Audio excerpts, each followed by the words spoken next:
Escucha esto. En un debate por quién se lleva el título del futbolista más elegante de la historia, Denny Camp se eleva por encima de todos los demás, con cada otro candidato adorándolo como a una especie de mesías. Johan llegó a decir que en todos los diccionarios, al lado de la palabra futbolista, debería haber una foto suya. Van Basten afirmó que si algún jugador valía 20 millones, entonces Camp valía 100. Y Rijkaard, un hombre que compartió cancha con Ronaldinho, Messi y Zambrotta, dijo que era el mejor futbolista con el que había jugado. Sin embargo, la mejor descripción de lo que se sentía ver a Bergkamp vino de John Hartson. Dijo que si Camp jugara en la nieve, no dejaría huellas. Era lo que se llama un futbolista Rolls Royce. Si Camp corría, desde luego yo no me daba cuenta. Siempre parecía que flotaba por el campo. Todo le salía con tanta facilidad que con solo 2 o 3 toques lograba lo que otros necesitaban 20 para hacer. Y parecía que no había un solo gol que metiera que fuera normal. Cada uno de ellos era una obra de arte. Como escribió una vez un periódico, era como un ángel enviado de vuelta a la tierra para esparcir el evangelio del fútbol. No es de extrañar que fuera un prodigio, con una madre gimnasta y un padre futbolista aficionado. A los 9 años, Bergkamp se unió a un club de atletismo y dominó todo, desde velocidad hasta maratones, salto de longitud e incluso lanzamiento de bala. Pero gracias a que su padre lo nombró en honor al gran tenista Laver y al hecho de que nada lo fascinaba tanto como el momento en que controló por primera vez un balón muerto en el pie, pronto descubrió su verdadera vocación, el fútbol. A los 11 se unió al Ajax y a los 12, Johan Cruyff lo encontró y quedó tan hipnotizado por su primer toque que lo tomó bajo su ala como su protegido y comenzó a construir al jugador que más tarde declararía como su heredero al trono de Total Football. Desde que Cruyff tomó el mando del Ajax, su único objetivo fue crear un legado de fútbol ultraofensivo. No escuchaba a nadie. Llegó y antes de que te dieras cuenta, era difícil encontrar un jugador en su equipo que tuviera más de 23 años. Eran tan despiadados en la transición que los periódicos comenzaron a llamarlos los kamikazes de Cruyff. Y aún así, no estaba satisfecho. Decía a la prensa que si eres lo suficientemente bueno, eres lo suficientemente viejo.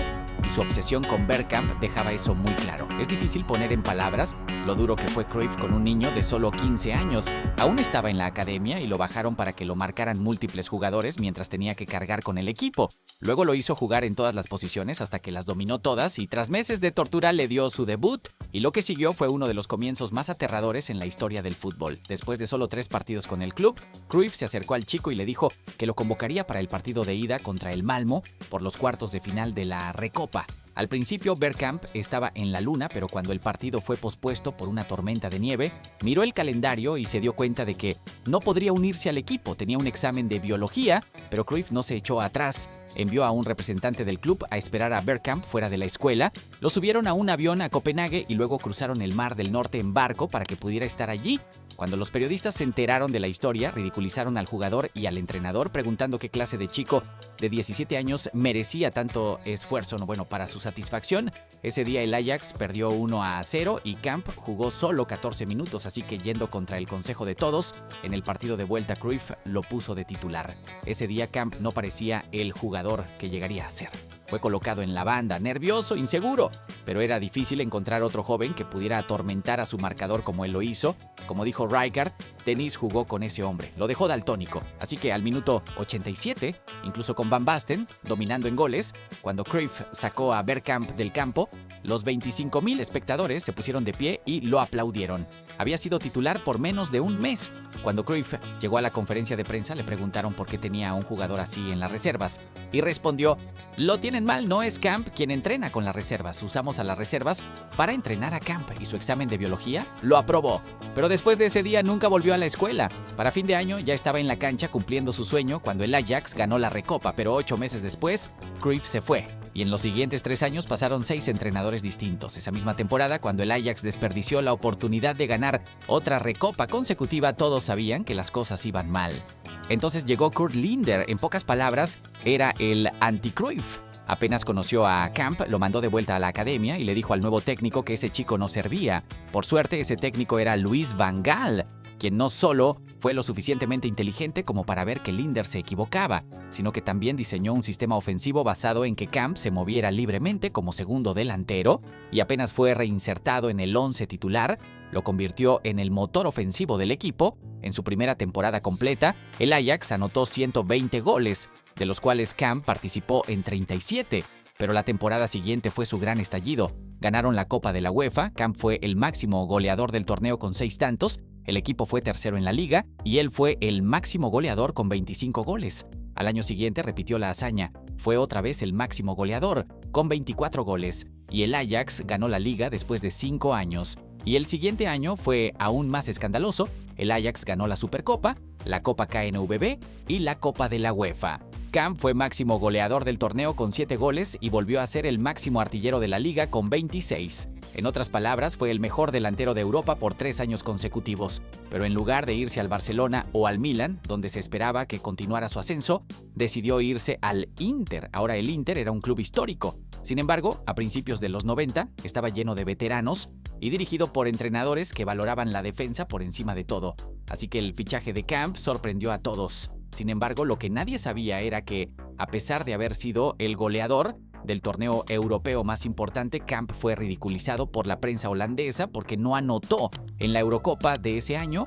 Durante semanas fue atacado por no marcar en un torneo donde su equipo jugó un fútbol muy pobre. Así que cuando llegó la oferta del Inter, Camp simplemente dijo que no quería seguir siendo futbolista en los Países Bajos. Pero Italia fue una pesadilla. El club cambió de entrenador 2 veces, la prensa lo destruyó por su falta de adaptación, el estilo de juego era feo y defensivo, y luego su compañero Rubén Sosa le declaró la guerra. Sosa se negó a pasarle el balón a Bergkamp, lo acusaba de robarle protagonismo y convenció a sus compañeros para ignorarlo en los partidos. Aún así, Camp fue el máximo goleador del equipo en su primer año, pero el club quedó en el puesto 13, su peor resultado en 45 años. La temporada siguiente todo fue peor.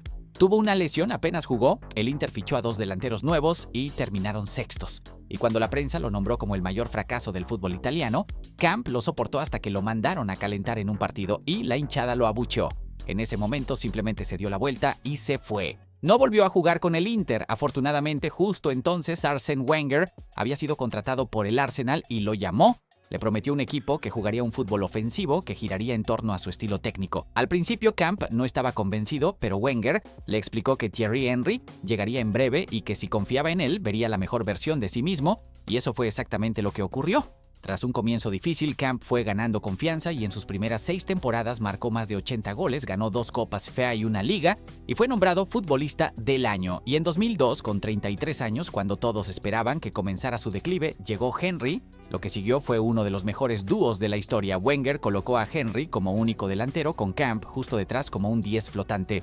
Esa temporada el Arsenal anotó 115 goles, ganó la Liga y la FA Cup, y luego llegó el año invicto. En 2004, con 35 años, Camp fue titular en 29 de los 38 partidos de la Premier con 8 goles y 10 asistencias. El Arsenal ganó la Liga sin perder un solo partido y Camp fue nombrado jugador del año por la PFA. Al final, Bergkamp se retiró a los 37 años, nunca recibió una sola tarjeta roja, ganó 18 títulos.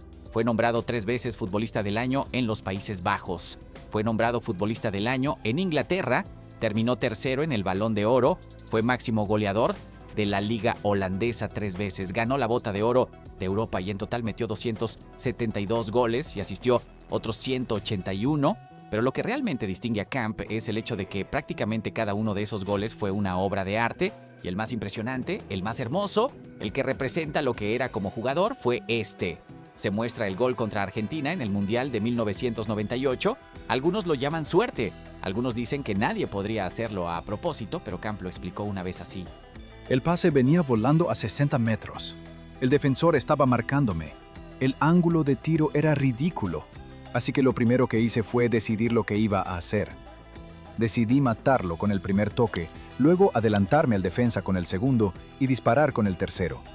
Así que cuando el balón venía en el aire, simplemente pensé, 1, 2, 3.